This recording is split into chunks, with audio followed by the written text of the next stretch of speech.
तो दोस्तों एक बार फिर से बहुत बहुत बहुत स्वागत है आपका स्टडी IQ PCS चैनल पे। मेरा नाम है विकास और जैसा कि मैंने वादा किया था, स्टडी IQ में हम हर वादे को निभाते हैं। जो वादा किया था कि हम स्पेक्ट्रम सीरीज को कंटिन्यू रखेंगे और आपने जो प्यार दिया वो किसी भी मायने में बहुत ज्यादा है।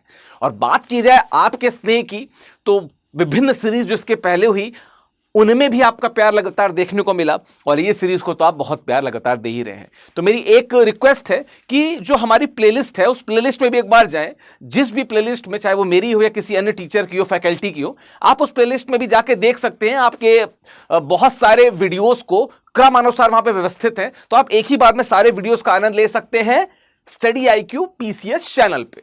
तो शुरू करते हैं स्पेक्ट्रम की जो सीरीज थी उसका जो चैप्टर 2 मतलब शुरुआत के जो 3 चैप्टर है, हम उनको चैप्टर्स नहीं माने क्योंकि बहुत इंट्रोडक्शन की बात है।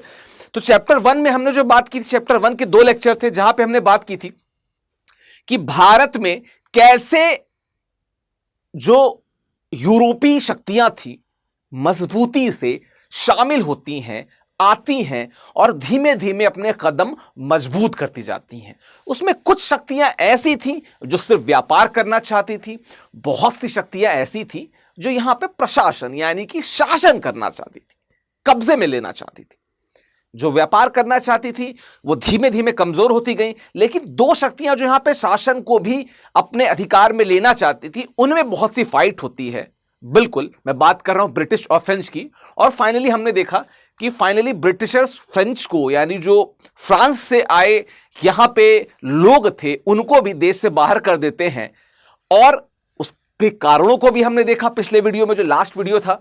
हमने जो चीज देखी, एक बार मैं रिवाइज कर दूं शॉर्ट में ताकि आप लोग को क्लियर रहे। हमने कुछ चीजों को देखा, जैसे कि सबसे पहले भारत में कौन आते हैं? पुर्तगाली आते हैं, ठीक है। पुर्तगालियों के बाद आते हैं भारत में कौन? पुर्तगालियों के बाद में आते हैं डच। डचों के बाद भारत में कौन आते हैं? ब्रिटिश। ब्रिटिशर्स के बाद भारत में आते हैं फ्रेंच। और इनके बाद सबसे लास्ट में आते हैं डेनिश। ठीक है, ठीक है। यह क्रम है भारत में जो विदेशी आक्रांता आए या विदेशी व्यापार करता आए, जिन्होंने यहां पे कुछ ने शासन की बात देखी। लेकिन बात करें पुर्तगालियों की, तो ये व्यापार करना चाहते थे, 600 गुना 800 गुना अपने व्यापार को बढ़ाना चाहते थे। बीच में ब्राजील की खोज हो जाती है और ये निकल जाते हैं ब्राजील में, ठीक है। डचों की बात की जाए तो फिर से वही बात कि व्यापार करना चाहते थे, व्यापार के कुछ अन्य साधन मिलते ही अलग चले जाते थे, पर बीच में मुलाकात हो जाती है ब्रिटिशर्स से। ब्रिटिशर्स बेदखल कर देते हैं भारत से डचों को, ये भी बाहर चले जाते हैं। जो इसके बाद आते हैं 2, ब्रिटिश और फ्रेंच।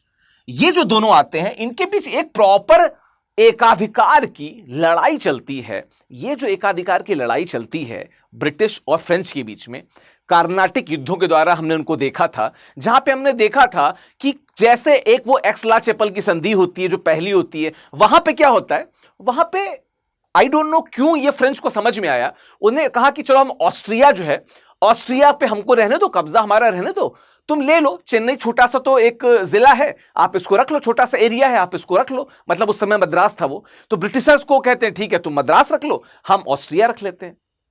लेकिन उनको यह बात नहीं पता था कि ऑलरेडी कलकत्ता में, मतलब जो पूर्व का भाग था, वहां पे ब्रिटिशर्स मौजूद थे। वहां पे उन्होंने अपने स्थायी हर तरीके के जो स्थायी उपबंध थे कर रखे थे। बंबई की बात की जाए तो बंबई उनको ऑलरेडी मिल रखा था, किससे? जो पुर्तगाली राजा था उसने गिफ्ट में दे रखा था।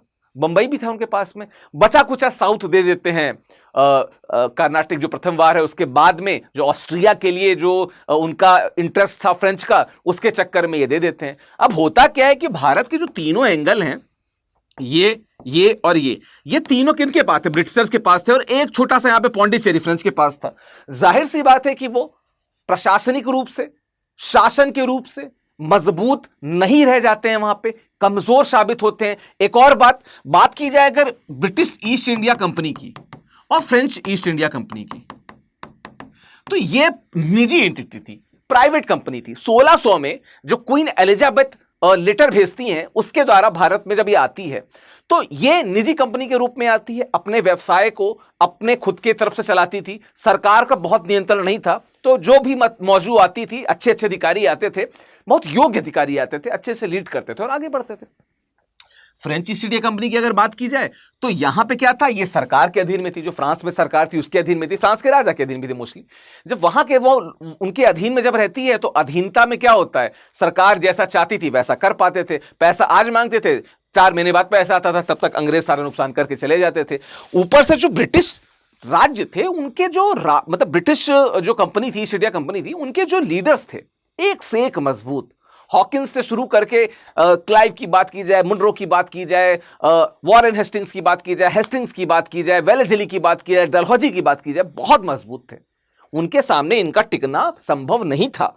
तो कार्नाटिक वॉर, जहां पे एक्चुअली में देखने में लगता है कि ब्रिटिश अपने व्यापार को मजबूत करना चाहते थे, असल में वो भारत में अपने प्रशासन को मजबूत करने की एक व्यापक योजना के तहत वहां से जुड़ते हैं। और फिर तो उसके बाद हमने देखा प्लासी का युद्ध और बक्सर का युद्ध, आएंगे उस पर। तो यह क्रम था कि पहले पुर्तगाली आते हैं, डच आते हैं, ब्रिटिश आते हैं, फ्रेंच आते हैं, फिर डेनिश आते हैं, और इनमें से जो अभी तक आजादी के बाद भी जिनकी छाप छुड़ी रहती है वो है ब्रिटिश, पुर्तगाली और फ्रेंच। ये गोवा में 1961 तक रहते हैं लगभग, जब उसके बाद पुलिस के प्रयोग से वहां से जाते हैं। फ्रेंच अभी भी आप पौंडीचेरी में जाएंगे तो जब फ्रांस में इलेक्शन होता है तो बैलेट सिस्टम से इनको भी वोटिंग का अधिकार करने को मिलता है, वहां जो पौंडीचेरी में अभी भी लोग रह रहे हैं, ठीक है। और बात करें ब्रिटिशर्स की तो भाई इन्होंने जो छाप छोड़ी, नेगेटिव आप भले कह लीजिए, लेकिन इन्होंने अपना दमखम तो दिखाया ही बाकी यूरोपीय शक्तियों के मुकाबले। तो यह था एक इतिहास की, जो ये आने वाले लोगों का इतिहास था। बात करें इसके बाद की, तो इसकी बात करने से पहले हम इस जो आज का वीडियो है उसके इंट्रो पे आते हैं कि आज हम किसकी बात करेंगे। हमने बात की पिछले वीडियो में, पहले मुगलों के पतन की बात की, फिर ब्रिटिशर्स की बात की, ब्रिटिशर्स को बाकी यूरोपीय शक्तियों पे सक्सेसफुल होते हुए देखा। आज हम बात करेंगे कि भारत में उन्होंने कैसे खुद को डेवलप किया, ठीक है। ये वीडियो हो सकता है कि 2 या 3 सेक्शन में जाए, वजह ये कि बहुत लंबा अगर मैं खींच लूंगा हो सकता है कि आपको ये लगे कि यार कितना लंबा है, कैसा है। कोशिश करेंगे कंबाइल्ड वीडियो तो आ ही जाए, लेकिन मीनवाइल जब तक हम इसे पढ़ा रहे हैं तो हमारी कोशिश ये रहेगी कि इस वीडियो को आप पूरा देखिए। कहीं पे भी आपको अगर ऐसा लगता है कि सर कुछ और चीजें जोड़नी चाहिए किसी और सीरीज के माफिक या किसी और सीरीज के बिहाफ पे, तो आप कमेंट बॉक्स में मुझे बता सकते हैं, ठीक है। मीनवाइल कुछ प्रश्न होते रहेंगे, आप उनके उत्तर देते रहिएगा। तो बात की जाए, अगर इसकी बात की जाए तो यहां पे हम देखेंगे सर्वोच्चता के लिए कंपनी के संघर्ष की बात करेंगे, और हम देखेंगे कि कैसे कैसे अंग्रेजी उपनिवेशी साम्राज्य भारत में मजबूत होता है। एक एक एंगल पे, एक एक बात पे विचार करेंगे, देखेंगे और देखेंगे कि जो भारत में जो अगले 200 वर्ष 250 वर्ष शासन चला मजबूती के साथ, मतलब उनके लिए तो बहुत मजबूत था, हमारे लिए तो बिल्कुल आपातकाल की स्थिति थी। भारत की स्थिति बहुत खराब करके रखी थी इन लोगों ने, उस पर भी हम लोग विचार करते हैं और देखते हैं, ठीक है। तो सर्वोच्चता के लिए जो कंपनी का संघर्ष है, इसको हम आगे बढ़ाते हैं। और इसमें जो 2 युद्ध सबसे पहले आपको स्क्रीन पर दिख रहे हैं, प्लासी और बक्सर के युद्ध को हम लोग को डिस्कस करना बहुत जरूरी है। क्यों जरूरी है, इस पे आने से पहले क्या है ये युद्ध, इनकी बात कर लेते हैं। दोनों युद्धों में एक कॉमन एंगल आपको मिलेगा, वो रहेगा बंगाल का। पहले युद्ध में बंगाल की कमर तोड़ते हैं, दूसरे युद्ध में बंगाल से आए किसी व्यक्ति के द्वारा जो नॉर्थ इंडिया रहता है या जो नॉर्थ और जो ईस्ट इंडिया रहता है, नॉर्थ और ईस्ट, नॉर्थ ईस्ट नहीं, नॉर्थ और ईस्ट इंडिया रहता है, वहां पे उसकी कमर तोड़ते हैं। फिर 1965 में हमें दिखती है इलाहाबाद की संधि, और उसके बाद तो अंग्रेजों ने पीछे मुड़ के नहीं देखा। तो बात की जाए अगर प्लासी के युद्ध की, जो 1757 में आप यहां पे देख सकते हैं, तो हम आते हैं प्लासी के युद्ध की अगर बात किया जाए तो सन 1757 में जो आपकी जो जब हम भागीरथी कहते हैं ना, गंगा की ही जो ट्रिब्यूटरी है, भागीरथी के ईस्टर्न पार्ट पे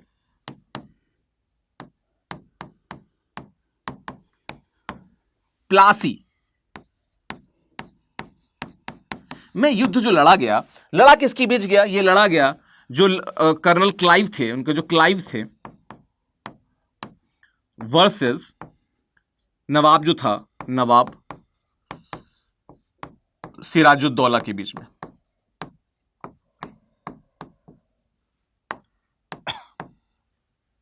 नवाब सिराजुद्दौला के बीच में। अब सिराजुद्दौला कौन थे? सिराजुद्दौला थे अली वर्दी खान के सुपुत्र। अली वर्दी खान कौन थे, पिछले वीडियो में आप जाके देखिए, हमने थोड़ा सा बताया है उसको।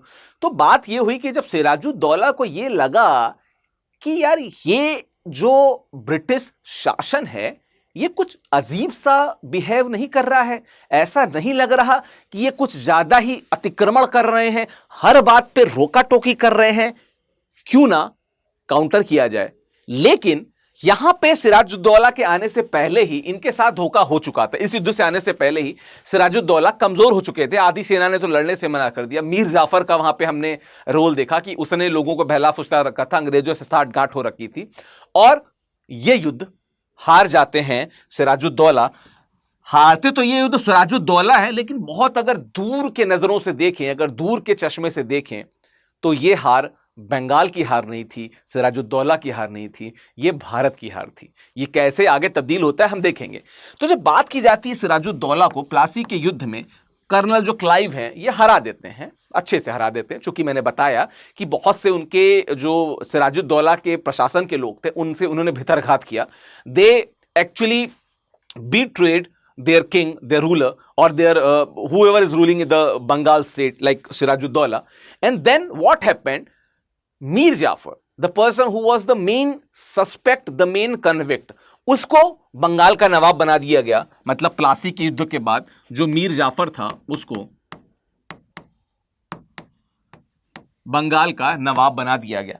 लेकिन देखिए, जिसे कहते हैं ना कि एक किसी मूवी का डायलॉग है जो एक बार भागता है बार बार भागता है। अगर एक बार उसने धोखा दिया है तो उसके धोखा देने की नीति रहेगी।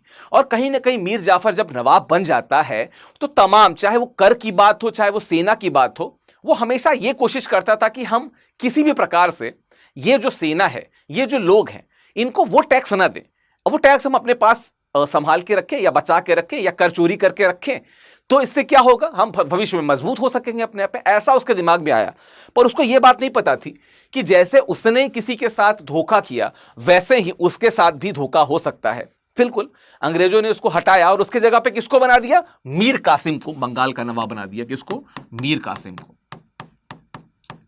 लेकिन दिक्कत यह थी कि ये जो बंदा था मीर कासिम जो था, मीर कासिम उतना कमजोर या उतना बुजदिल या उतना खराब नहीं था। मीर कासिम एक बहुत योग्य व्यक्ति था। मीर कासिम को जब लगता है कि अब हम शासन को अपनी तरीके से चलाना चाहिए और थोड़ा बहुत अंग्रेजों को लेसन देना चाहिए, उनको बहुत कुछ समझाने की जरूरत है, तो कुछ कोशिश करता है, ट्राई करता है। लेकिन फिर वही बात, अंग्रेज आते हैं। अब अंग्रेज उनको वापस से जिसे कहते हैं कि सपोर्ट करने के बजाय, क्योंकि उनको पता लग गया था कि ये बंदा हमारे पैरेलल नहीं जा रहा है, ये हमारे अगेंस्ट जा रहा है, तो उसको सपोर्ट करने के बजाय उसके खिलाफ एक युद्ध छेड़ते हैं। इनफैक्ट उसको दौड़ाते हैं, वो भाग के जाता है। कहां पे वो जाता है? जो शाह आलम द्वितीय जो मुगल राजा थे उनके पास जाता है, और अवध के जो नवाब थे, नवाब शुजाउद्दौला। अब देखिए, सिराजुद्दौला शुजाउद्दौला में आपको बचना होगा, ठीक है? कंफर्म रहिएगा कि सिराजुद्दौला लिख रहे हैं कि शुजाउद्दौला लिख रहे हैं, बहुत लोग कंफ्यूज होते हैं इसमें, ठीक है? तो होता क्या है कि मीर कासिम जो है,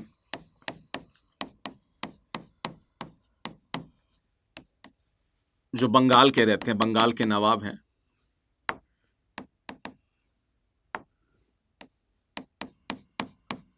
बंगाल के नवाब जो रहते हैं मीर कासिम साहब, ये भाग के जाते हैं और ये किसके साथ हाथ मिलाते हैं? ये हाथ मिलाते हैं शाह आलम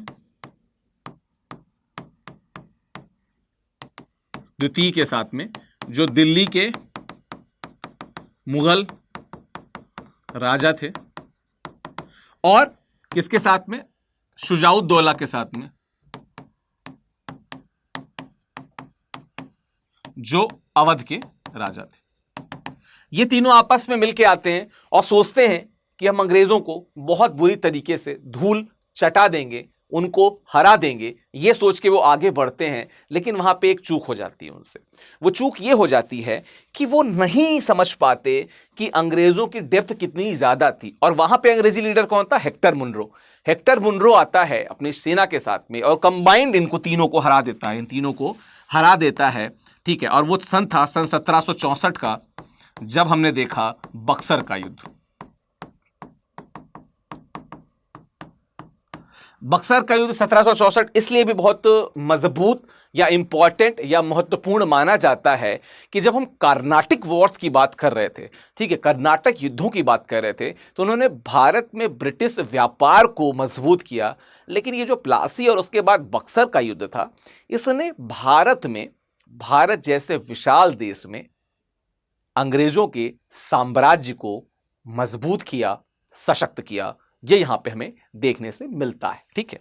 तो 1764 बक्सर का युद्ध, इसके बाद जो चीज देखने को मिलती है वो हमको मिलती है इलाहाबाद की संधि, जो 1765 में हमको इलाहाबाद की मिलती है। 1765 में इलाहाबाद की संधि देखने को मिलती है, इलाहाबाद की संधि, जहां पे बात हम करते हैं दीवानी अधिकारों की।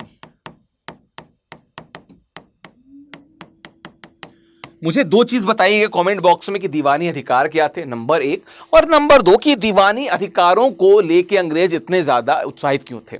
मोरलेस तो मैं आपको एक संक्षिप्त रूप से बता दूं कि अंग्रेज क्या चाहते थे।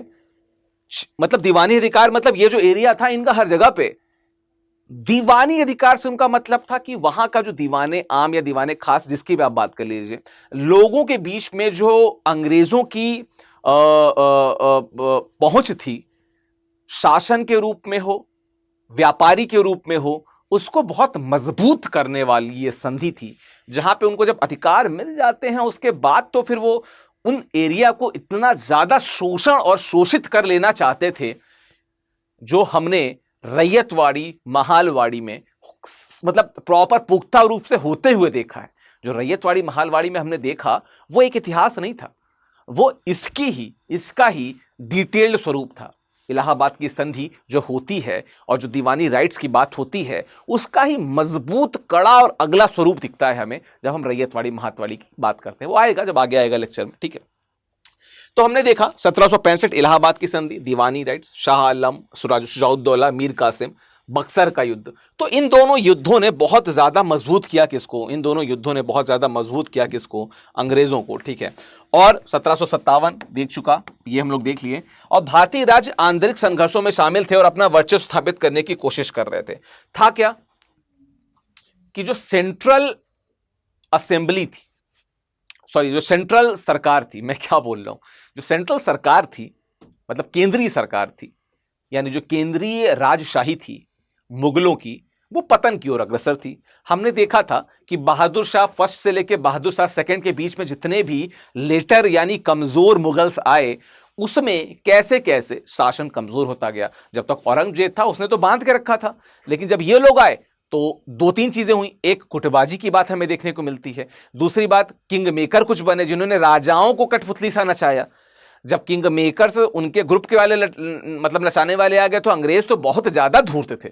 इन्होंने बहुत से राजाओं को, न सिर्फ मुगल राजाओं को, मुगल शासकों को, बल्कि अन्य क्षेत्रीय राजाओं को भी बहुत नचाया अंग्रेजों ने।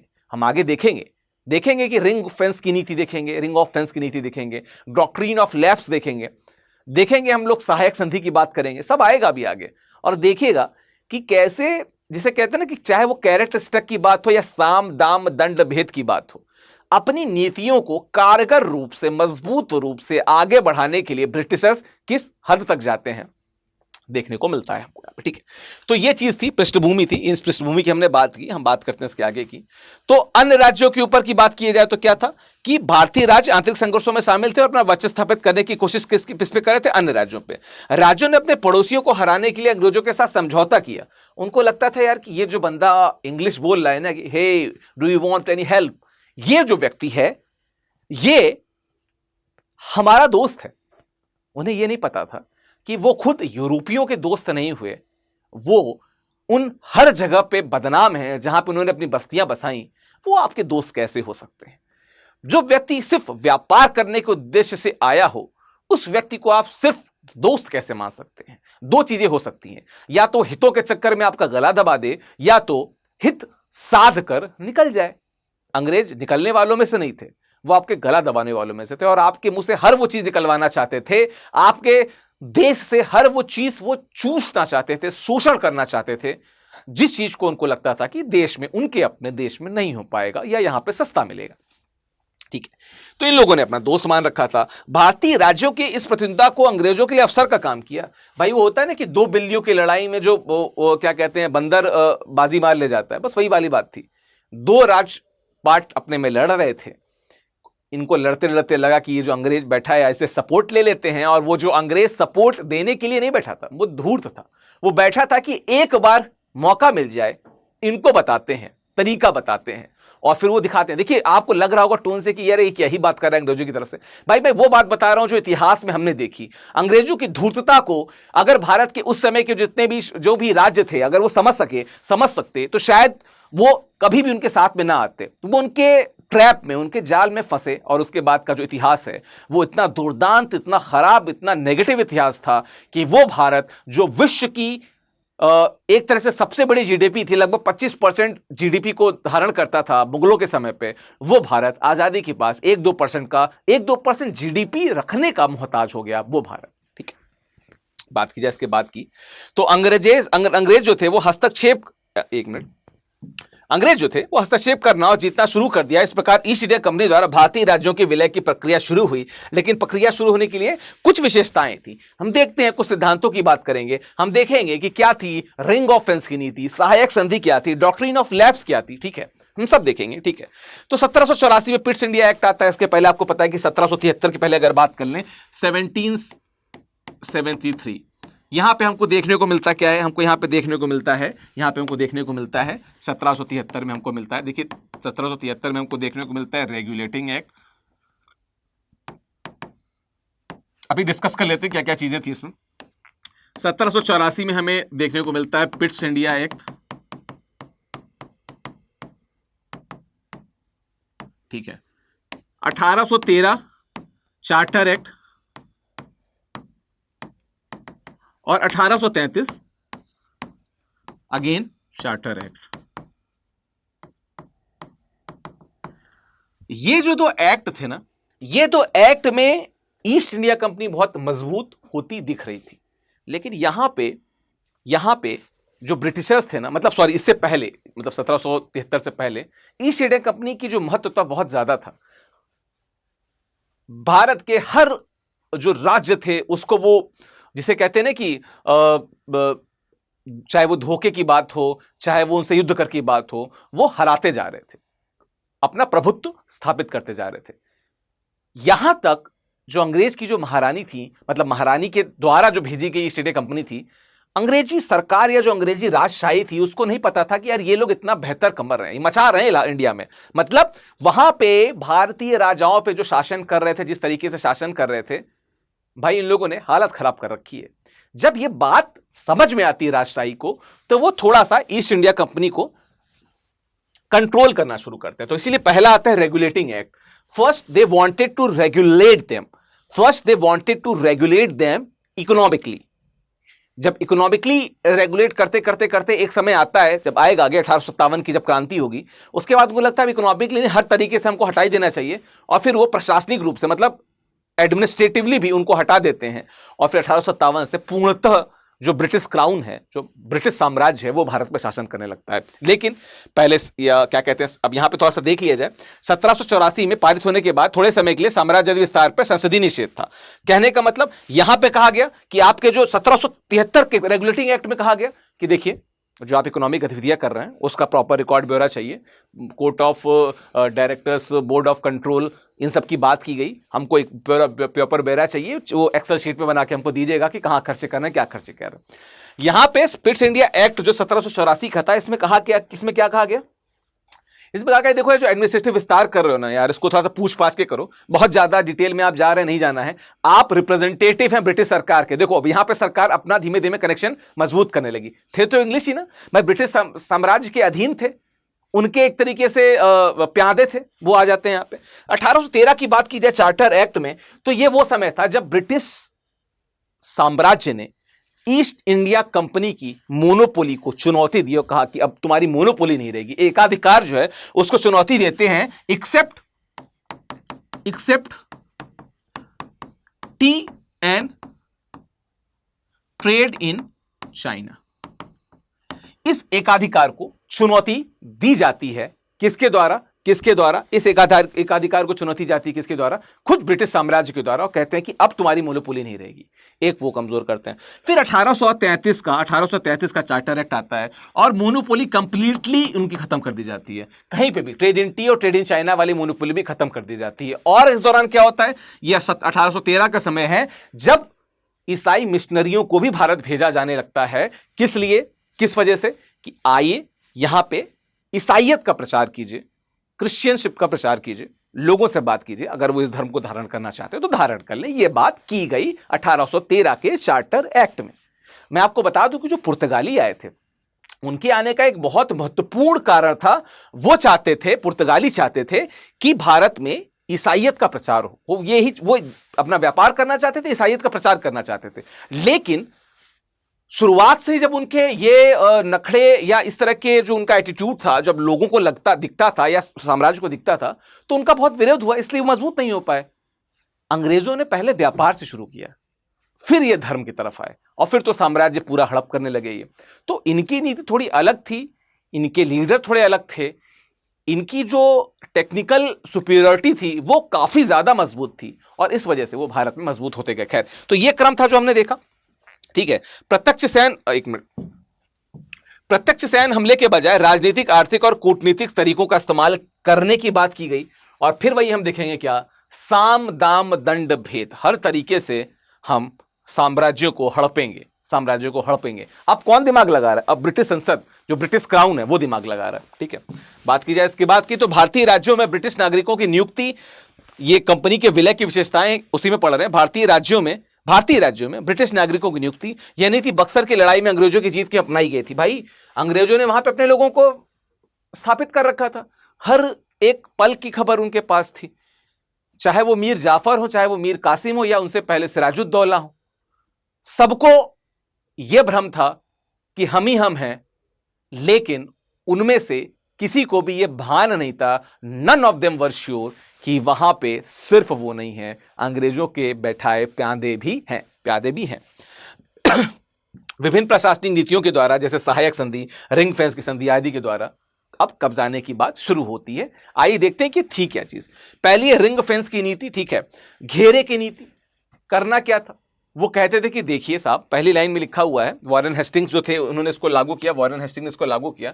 नीति का उद्देश्य था कि कंपनी की सीमाओं को रक्षा के लिए बफर जोन बनाना है।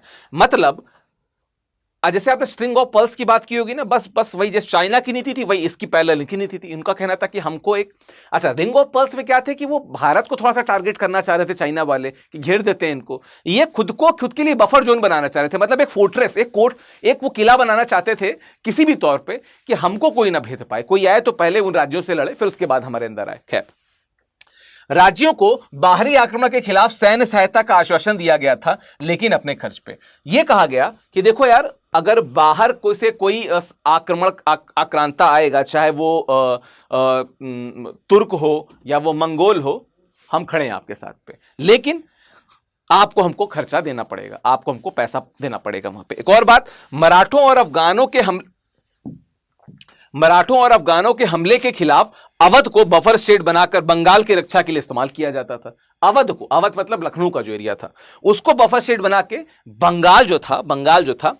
बंगाल की रक्षा के लिए उसको इस्तेमाल किया जाता था। तो रिंग ऑफ फेंस क्या मतलब? वो डिफेंसिव एक रिंग बनाना चाहते थे अपने बफर के लिए, लेकिन ये राजाओं को क्या कहते थे कि कोई बाहर से हमला करेगा तो we'll be there, we'll support you, only thing you should do कि आप हमको पैसा दीजिए, आप हमको पैसा देंगे तो हम चीजों को करेंगे। खैर, ये थी रिंग ऑफ फेंस की नीति। इसके बाद थी सहायक संधि की बात की जाए तो ये लॉर्ड वेलेजली का नाम इससे जुड़ता है। तो आपको हेस्टिंग्स, वेलेजली और किसका नाम याद रखना है, और डलहौजी का नाम याद रखना है, जो अगले आएंगे डलहौजी का नाम याद रखना है। इसके पहले क्लाइव का भी याद रखना है, मुनरो का भी याद रखना है। तो हेक्टर मुनरो, पहले क्लाइव, फिर मुनरो, फिर उसके पहले जो हेस्टिंग्स थे, फिर वेलेजली, फिर डलहौजी, इसी क्रम में याद रखना है तो आपको याद भी रहेगी। फिर बात होती 1798 में लॉर्ड वेलेजली द्वारा लागू किया गया सहायक संधि।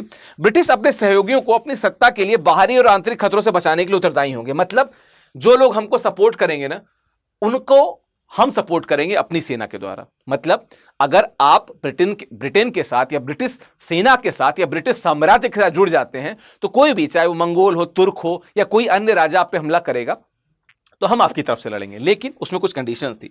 भारतीय शासकों को अपनी स्वतंत्र सशस्त्र सेना रखने की अनुमति नहीं थी। मतलब आप अपनी सेना ना रखिए, वो जो आपकी में सेना रहेगी वो हमारी सेना रहेगी, मतलब आपके लिए भी हमारी सेना काम करेगी, आप चिल करिए, पैसे आप अपने मतलब आलीशान जिंदगी जिए, आपको सेना से क्या मतलब, आपकी रक्षा तो हम करके दे ही रहे हैं ना।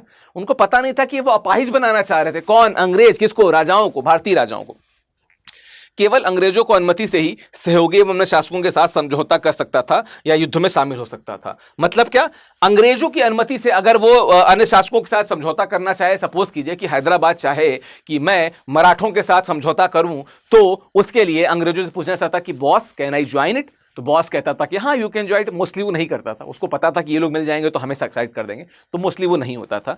और युद्ध में भी अगर शामिल होना चाहते हैं, कि अगर वो मराठों की तरफ से युद्ध में लड़ना चाहते हैं, तो किससे पूछना था? बॉस से, सुप्रीम कमांडर से, कि boss can I fight with Marathas against these. Boss कहता था नहीं नहीं नहीं, हम है ना, तुम लोग तो वाई यू गाइस आर, आप चिल करिए अपने आराम से। तो ये चीजें बहुत ज्यादा देखने को मिलती है ना, ये चीज हमको देखने को मिलती है।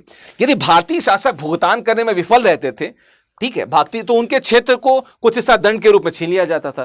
भाई बहुत ये सेवा कर दी, ये सर्विस दे दी, ये सर्विस दे दी, इनवॉइस लगा दिया बहुत ज्यादा बड़ा, इनवॉइस पेमेंट आप नहीं कर पाए, अब एक काम करिए कि गुड़गांव का और नोएडा का इलाका हमको दे दीजिए, दिल्ली आपके पास है, लेकिन आप चूंकि ये सेना ने पे खर्चा आया था, सेना पे इतने सारे खर्चे आए थे, आप इस खर्चे को नहीं पालन कर पा रहे हैं, गुड़गांव का और क्या कहते हैं नोएडा का इलाका हमको दे दीजिए, ठीक है। अच्छा, बात की जाए उसके बाद की, तो हैदराबाद, मैसूर और अवध को ऐसे ही इन्होंने सहायक संधि के रूप में हरा लिया। सहायक संधि के द्वारा इनको हैदराबाद, मैसूर और अवध को हड़प लिया। किसने? ब्रिटिशर्स ने। देख रहे हैं, सहायक संधि की बात हो रही, सहायता के लिए आए थे, लेकिन किया इन्होंने क्या? हड़प किया, हड़प कर लिया। किसको? भारत के राज्यों को। बात की जाए तो व्यपगत का सिद्धांत, या जिसे डॉक्ट्रिन ऑफ लैप्स कहते थे, ठीक है, डॉक्ट्रिन ऑफ लैप्स या व्यपगत का सिद्धांत क्या कहता था? ये क्या कहता है? इसे व्यापक रूप से डलहौजी, अभी मैंने बताया, डलहौजी के द्वारा उपयोग किया गया था। यदि कोई भारतीय शासक बिना पुत्र या उत्तराधिकार के मर जाता है, तो उसका राज्य कौन कर लेगा? हम हड़प की नीति भी इसको कहते थे, हम इसको क्या कर लेंगे? हड़प कर लेंगे, इसका व्यपगत कर लेंगे या उसका हड़प हो जाएगा। डॉक्ट्रिन ऑफ लैप्स,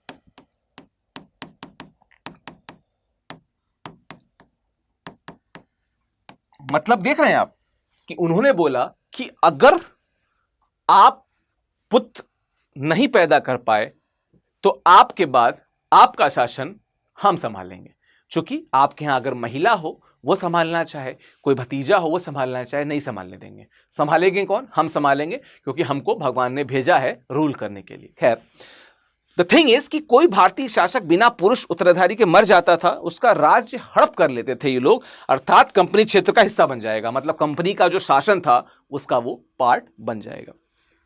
बात की जाए सतारा, संबलपुर, उदयपुर, नागपुर और झांसी, इसका क्रम भी याद कर लीजिएगा। सतारा, संबलपुर, उदयपुर, नागपुर और झांसी, क्रम याद कर लीजिएगा।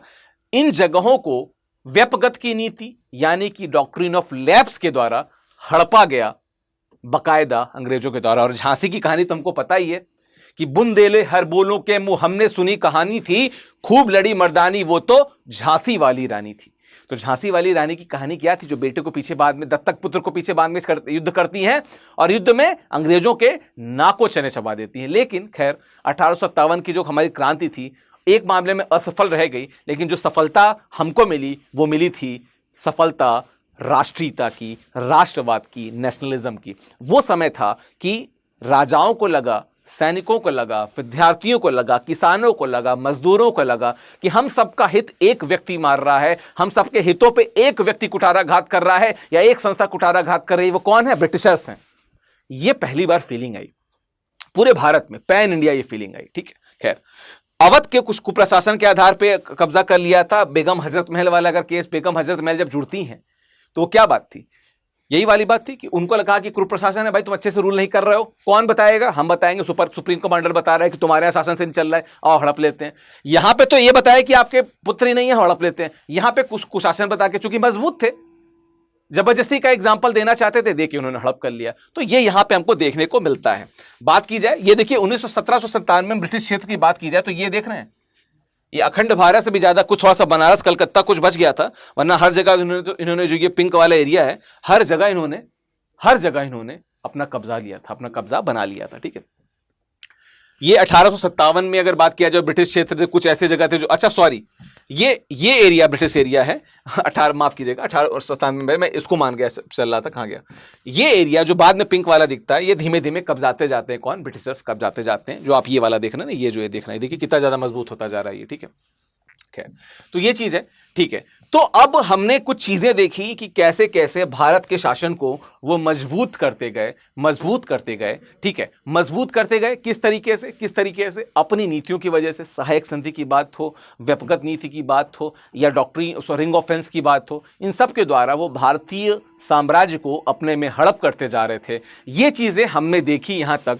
इसके आगे का जो पार्ट है, वो नेक्स्ट जो पार्ट होगा, जो लेक्चर नंबर 2 होगा, उसमें हम देखेंगे और कोशिश करेंगे कि हम उन आयामों को समझें जिन आयामों के द्वारा भारत एक मजबूत